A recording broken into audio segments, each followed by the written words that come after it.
I think the most important question that we ought to ask ourselves in this time as we call ourselves Christian is not how your commitment to your church looks like, or how well you are even reading the scripture or keeping yourself in prayer.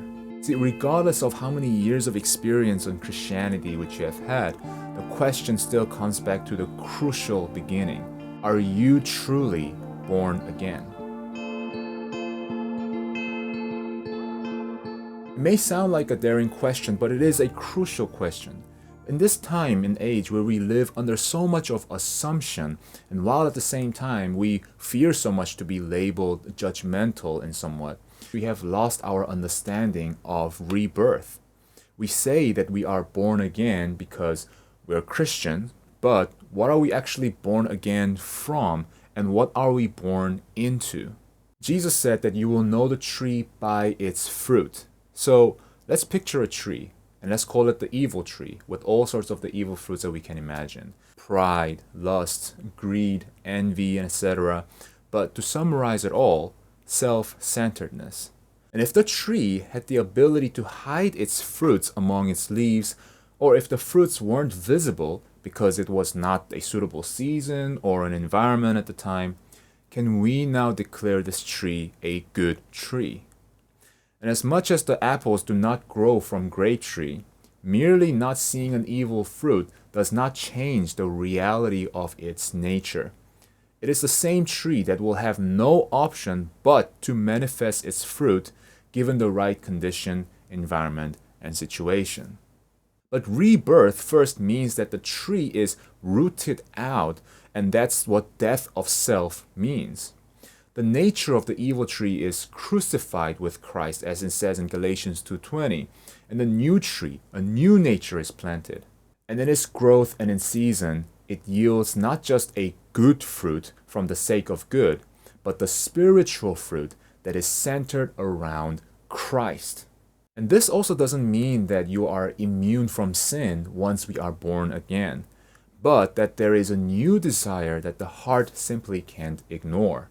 So this isn't about asking whether you show some form of radicality, but the question is whether you have truly come in encounter with God and the Spirit of God that awakens, changes the core desire of life, that enables you and kickstarts your soul in passion to love God above all else.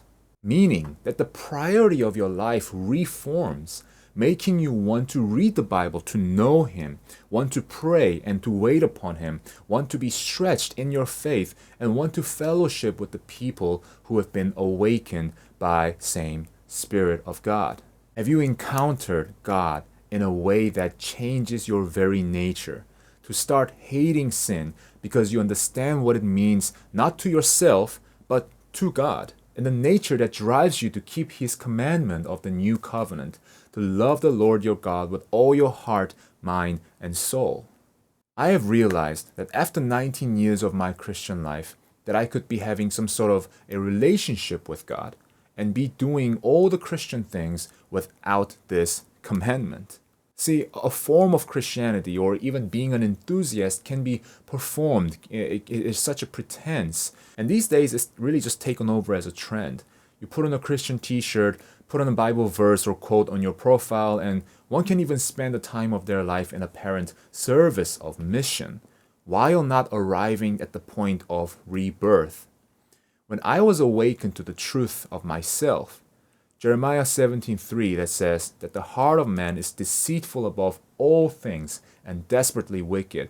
That was not just another Bible verse, but it was my reality. I was not born from above, and I did not realize that I was just a performing Christian unrelated to the gospel.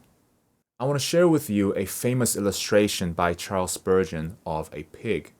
If you place the best food in the platter on one side and put garbage on the other side, the pig will go and enjoy eating garbage because that's what the pig does. But if the nature of the pig changed into a person in an instant, the very food that he was enjoying to that point will be something he now finds disgusting. He will be ashamed for consuming it.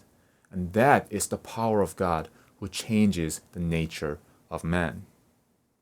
And in this day and age where such questions are easily disregarded as being legalistic or being judgmental, we need to understand the forces that are at its utmost priority of keeping us blinded from the gospel.